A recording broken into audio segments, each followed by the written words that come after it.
ദൈവനാമത്തിന് മഹത്വം ഉണ്ടായിരിക്കട്ടെ. റോമർ 8:14 ദൈവാത്മാവ് നടത്തുന്നവർ ഏവരും ദൈവത്തിന്റെ മക്കൾ ആകുന്നു. വിശുദ്ധ പൗലോസ് റോമർക്ക് എഴുതിയ ലേഖനത്തിൽ നമുക്ക് കാണുവാൻ കഴിയുന്ന ഒരു പ്രധാനപ്പെട്ട വാക്യമാണ് ദൈവത്തിന്റെ ആത്മാവിനാൽ നടത്തപ്പെടുന്ന ദൈവത്തിന്റെ മക്കൾ. ഒരു മനുഷ്യൻ ഭൂമിയിൽ ജീവിക്കുമ്പോൾ അവന്റെ സ്വന്തം ഇഷ്ടത്താൽ ജീവിക്കാൻ അല്ല ദൈവം ആഗ്രഹിക്കുന്നത്, മറിച്ച് ദൈവത്തിന്റെ ആത്മാവിനാൽ നിറഞ്ഞ് അവൻ ദൈവത്തെ ആരാധിച്ച് അവന്റെ ജീവിതം മുന്നോട്ട് പോകേണ്ടതായിട്ടുണ്ട്. അങ്ങനെ ദൈവാത്മാവിനാൽ നടത്തപ്പെടുന്നവരാണ് ദൈവത്തിന്റെ മക്കൾ ആയി മാറുന്നത്. യേശുവിനെ കർത്താവെന്ന് വായ കൊണ്ട് പറയുന്ന എല്ലാവരിലും പരിശുദ്ധാത്മാവ് ഉണ്ട്. പരിശുദ്ധാത്മാവ് നമ്മുടെ മേൽ വസിക്കുമ്പോൾ നമ്മളിൽ നിന്നും സ്നേഹം, സന്തോഷ, സമാധാന, സൗമ്യത, ദീർഘക്ഷമ എന്നിവ തുടങ്ങുന്ന നല്ല ഫലങ്ങൾ പുറപ്പെടുവിക്കും. പരിശുദ്ധാത്മാവിന്റെ ഫലങ്ങളാണ് നമ്മളെ നന്മയിലേക്കും സത്യത്തിലേക്കും വഴി നടത്തുന്നത്. അതുകൊണ്ട് ഒരു മനുഷ്യനിൽ പരിശുദ്ധാത്മാവായ ദൈവത്തിന്റെ ആത്മാവ് വസിക്കണം. അത് ദൈവം ആഗ്രഹിക്കുന്നതാണ്. കർത്താവായ യേശു ക്രിസ്തു പറയുന്നൊരു കാര്യമുണ്ട്, ദാഹിക്കുന്ന ഏവനും എന്റെ അടുക്കൽ വരട്ടെ, ഞാൻ അവന് കുടിക്കുവാൻ കൊടുക്കും. ജീവജലത്തിന് നദിയായ പരിശുദ്ധാത്മാവിനെ കുറിച്ചാണ് ഇത് പറയുന്നത്.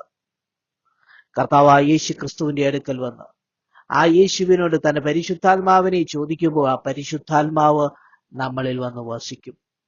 ദാഹിക്കുന്നവൻ എല്ലാം എന്റെ അടുക്കൽ വരട്ടെ. ദൈവത്തിന്റെ ആത്മാവിന് വേണ്ടി നമുക്കൊരു ദാഹം അകത്തുണ്ടാകണം. ദാഹമുള്ളവനാണ് ശമനം ലഭിക്കുന്നത്. അതുകൊണ്ട് ദാഹിക്കുന്നവനെ തൃപ്തി വരുത്തുന്നതാണ് കർത്താവായ യേശു ക്രിസ്തു എന്ന് പറയുന്നത്. ജീവജലത്തിന് നദി എന്ന് പറയുന്നത് പരിശുദ്ധാത്മാവാണ്. പിതാവ്, പുത്ര, പരിശുദ്ധാത്മാവാം ദൈവം എന്ന് പറയുന്ന ത്രിയേക ദൈവം, അത് തന്നെയാണ് സർവശക്തനായ ദൈവം. ദൈവം തന്റെ ആത്മാവിനെ ഭൂമിയിലേക്ക് അയച്ച് മനുഷ്യനെ നന്മയിൽ കൂടെ നടത്തി കർത്താവായ യേശു ക്രിസ്തുവിൽ കൂടെ നിത്യതയായ സ്വർഗത്തിൽ എത്തിക്കുവാനാണ് ദൈവം ആഗ്രഹിക്കുന്നത്. ഒരു മനുഷ്യന്റെ ഹൃദയത്തിന്റെ കവാടം ദൈവത്തിലേക്ക് തുറന്നു കൊടുത്താൽ കർത്താവായ യേശു ക്രിസ്തു നമ്മളിലേക്ക് ആത്മാവായി വന്ന് വസിക്കും. യേശു പറയുന്നൊരു കാര്യമുണ്ട്, ഞാൻ വാതിൽക്കൽ നിന്ന് മുട്ടുന്നു, ആരെങ്കിലും എന്റെ ശബ്ദം കേട്ട് വാതിൽ തുറന്നാൽ ഞാൻ അവനോടും അവൻ എന്നോടും കൂടെ അത്താഴം കഴിക്കും. നമ്മുടെ ഹൃദയത്തിന്റെ വാതിലുകൾ യേശുവിനായി തുറക്കുമ്പോൾ അവൻ നമ്മുടെ ഹൃദയത്തിലേക്ക് വന്ന് വസിക്കും. യേശുവിന് നമ്മൾ അധികാരം കൊടുക്കണം. അപ്പോഴാണ് യേശു നമ്മളിലേക്ക് വന്ന് വസിക്കുന്നത്. യേശു പറഞ്ഞു, ഞാൻ വാതിലാകുന്നു, എന്നിൽ കൂടെ അല്ലാതെ ആരും പിതാവിന്റെ അടുക്കൽ എത്തുന്നില്ല. കർത്താവായ യേശു ക്രിസ്തു എന്നൊരു പിതാവിലേക്കുള്ള വാതിലാണ്. അതുപോലെ നമ്മുടെ ഹൃദയത്തിന്റെ വാതിലുകൾ എന്ന് പറയുന്നത് കർത്താവായ യേശു ക്രിസ്തുവിലേക്ക് നമ്മൾ തുറന്നു കൊടുക്കേണ്ടതുണ്ട്. അപ്പോൾ വാതിലിൽ നിന്ന് മുട്ടുന്ന കർത്താവായ യേശു ക്രിസ്തു നമ്മളിൽ വന്ന് വസിക്കും. അങ്ങനെ നമ്മൾ പരിശുദ്ധാത്മാവിനാലൊക്കെ നിറഞ്ഞ് നമ്മുടെ ജീവിതം മുന്നോട്ട് പോകുമ്പോൾ നമ്മൾ ദൈവത്തിന്റെ ആത്മാവുള്ള ദൈവത്തിന്റെ മക്കളായി മാറും. മറിച്ച് നമ്മൾ വേറൊരു രീതിയിൽ ചിന്തിക്കുമ്പോൾ, കർത്താവായ യേശു ക്രിസ്തു നമ്മുടെ ഹൃദയത്തിൽ മുട്ടുമ്പോൾ ആ ഹൃദയത്തിന്റെ വാതിലുകൾ ദൈവത്തിലേക്ക് തുറക്കാതെ, എന്ന് പറഞ്ഞാൽ നമ്മൾ ദൈവത്തിലേക്ക് തിരിയാതെ നമ്മൾ സാത്താന് അധികാരം കൊടുത്താൽ അവൻ നമ്മുടെ ഹൃദയത്തിൽ വന്ന് വസിക്കും. യേശു പറയുന്ന ഒരു കാര്യമുണ്ട്, താൻ അപ്പക്കണ്ടം ആരിൽ മുക്കിക്കൊടുക്കുന്നു അവരിൽ ആ ആള് യേശുവിനെ തള്ളിപ്പറയും എന്നൊക്കെ കാണിക്കുന്ന വചനം നമുക്ക് മനസ്സിലാക്കുവാൻ സാധിക്കും. യേശു അപ്പകണ്ഡം മുക്കി യൂദായിലേക്ക് കൊടുക്കുമ്പോൾ യൂദായിൽ പിശാച് പ്രവേശിപ്പിക്കും.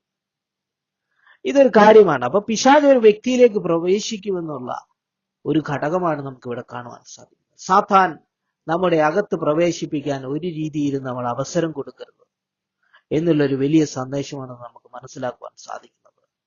അതുകൊണ്ട് ഒരു മനുഷ്യന്റെ ജീവിതത്തിനകത്ത് ദൈവത്തിന്റെ ആത്മാവിന് സ്ഥാനം കൊടുക്കണം. കർത്താവായ യേശു ക്രിസ്തുവിന് സ്ഥാനം കൊടുക്കണം. അപ്പോൾ ആ ജീവജലത്തിന്റെ നദിയായ പരിശുദ്ധാത്മാവ് നമ്മളിലേക്ക് ഒഴുകിയെത്തി ആ പരിശുദ്ധാത്മാവിനാൽ നിറഞ്ഞ് നമ്മൾ ദൈവത്തിന്റെ മക്കളായി മാറി നമ്മളെ ദൈവം സ്വർഗരാജ്യത്തിന്റെ അവകാശികളാക്കി മാറ്റും. അങ്ങനെ ദൈവത്തിന്റെ മക്കൾ എന്നുള്ള അവകാശികൾ ആയി മാറുന്ന. അതുകൊണ്ട് ഈ വചനത്തിൽ പറയുന്നത് മനസ്സിലാക്കുവാൻ സാധിക്കുന്നത് ദൈവാത്മാവ് നടത്തുന്നവർ ഏവരും ദൈവത്തിന്റെ മക്കളാകുന്നു. ദൈവത്തിന്റെ ആത്മാവിനാൽ ദൈവം നമ്മളെ വഴി നടത്തട്ടെ. അതുകൊണ്ട് ഈ വചനങ്ങളാൽ ദൈവം നമ്മളെ അനുഗ്രഹിക്കട്ടെ.